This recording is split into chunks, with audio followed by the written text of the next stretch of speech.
Hey guys, my name is Keshav Gopinath and today I'll be discussing the concept of redshift and I'll also be talking about the concept of interstellar medium.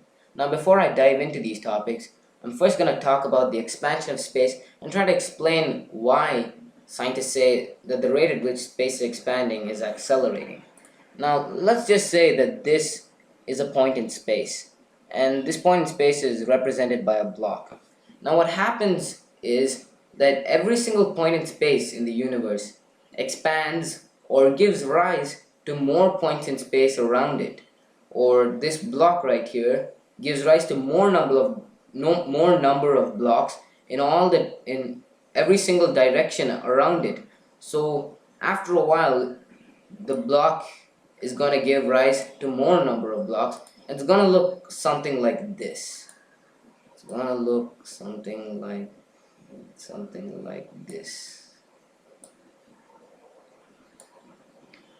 So as you can see, this original block right here is the same block that's here, and it's given rise to more number of blocks all around it in every single direction. And these new blocks formed right here, or these new points in space formed by this original point in space, start to expand and give rise to even more number of points in space around it. And eventually, as time progresses, the rate at which new points arise keeps on increasing, and this is precisely why scientists say that the rate at which space is expanding is accelerating, because a number of points in space forms space itself, and if the number of points in space keep on increasing at a faster and faster pace as time progresses, it's the same as saying that the rate at which space is expanding is accelerating. And as the universe expands, the objects present in the universe start to move away from each other. And this idea of objects moving away from each other through the expansion of space is key to understanding the concept of redshift. And you'll soon understand the purpose of this wave that I've given here. This wave is also known as the electromagnetic spectrum of visible light. As you can see, all these colors are what we can see. Now redshift is a concept which is dependent on how a light wave changes its properties in terms of wavelength and frequency as it travels through expanding space. And I'll just explain that to you in a second. Now I'm going to explain it with Earth, with the perspective of light changing its properties while traveling towards Earth. So let's say this is Earth and this is another star, and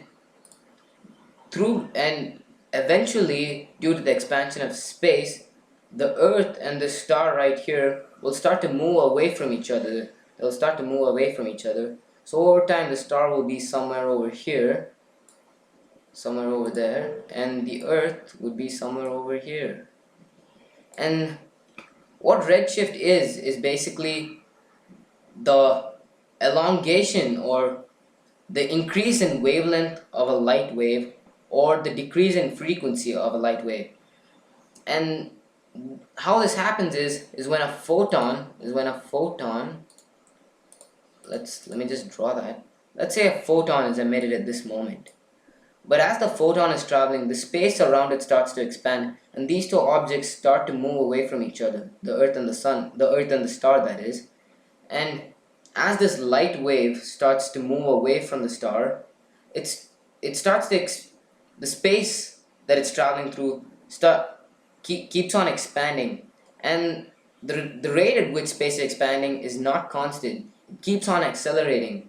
So as it travels for a longer period of time, the space through which it's traveling starts to expand at an even faster pace, and this causes the light to constantly elongate, just like this wave that we see right here.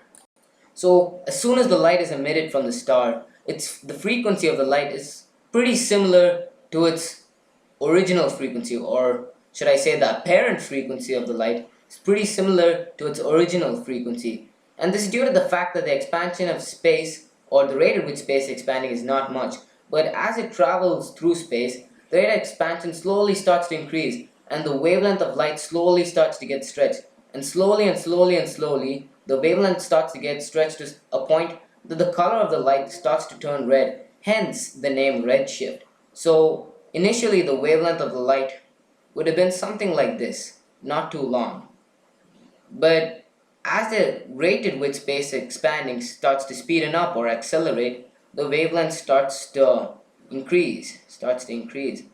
And eventually the wavelength, oh my god, my drawing's really bad. The wavelength starts to really flatten down. And by the time it reaches Earth, it would have appeared more redder, hence the name redshift. And if this star were a yellow star, the yellow color of its light would slowly start to turn red. The frequency of the electromagnetic wave when its color is yellow would be something like this. So actually, instead of even drawing this wave, which I struggle to, I might as well crop this wave up. I might as well just crop this wave up and paste it right over here. Fortunately, it's not long enough. But you get the point. As the yellow light is emitted, and as it gets stretched through due to the fact that space is expanding at an accelerated rate, I keep saying this again and again so it gets into your mind, because if space didn't expand at an accelerated rate, the wavelength of the light would be a little bit longer than the original frequency of light, but it wouldn't continue to elongate just like it does right here. And this is what actually happens in space. And now scientists use the concept of redshift to kind of determine how far a star is from Earth. Yeah, they use this concept to determine how far a star is from Earth, because if a star is closer, the light doesn't have much time to really elongate, or for the expansion of space to actually take effect on its wavelength and kind of, drag it along and to reduce its frequency. But if a star or a galaxy really far away emits light, and it has a lot of time, it has a lot of time to elongate, for its wavelength to elongate and for its frequency to shorten. So generally, if a star is really far away, its wavelength would be more elongated and the color of the light would be more red. Whereas compared to a star which is not too far away, whose wavelength would be, a bit shorter and its frequency would be a bit higher than the frequency of light when it's being redshifted from a star that's emitted light from a really far distance. Yeah, I'm actually running out of time right now, so I'm gonna skip to the topic of interstellar media.